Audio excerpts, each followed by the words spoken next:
कल के शिव के मनाई भी हो, शिव मानित नहीं। कल के शिव के मनाई भी हो, शिव मानत नहीं। कोठाया हमारी शिव के मन ही न भावे, कोठाया हमारी शिव के मन ही न भावे।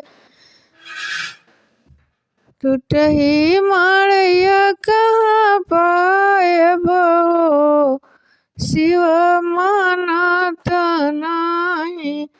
टूटही माड़ैया कहाँ पायब हो, शिव मानत नहीं। कल के शिव के मनायब हो, शिव मानत नहीं। कल के शिव के मनायब हो, शिव मानत नहीं।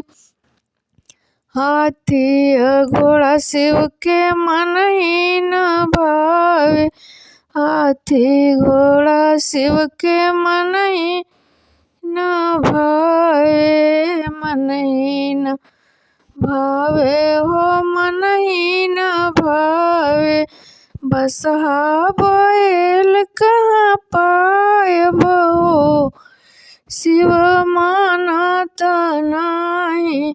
बसहा बैल कहाँ पायब हो, शिव मानत नहीं।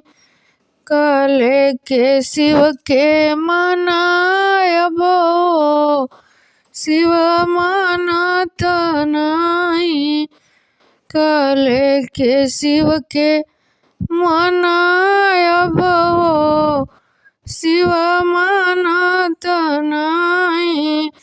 लड्डू पेड़ा शिव के मन ही न भावे, लड्डू पेड़ा शिव के मन ही न भावे। मन ही न भावे हो, मन ही न भावे। भंगिया धतूर कहाँ पायब हो, शिव मानत नहीं।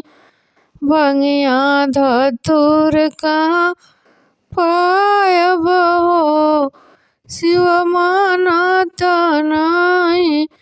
कल के शिव के मनायब हो, शिव मानत नहीं। कल के शिव के मनायब हो, शिव मानत नहीं। ऐसे भजन अगर आप लोगों को अच्छा लगा तो लाइक कीजिएगा, मेरे चैनल को सब्सक्राइब कीजिएगा।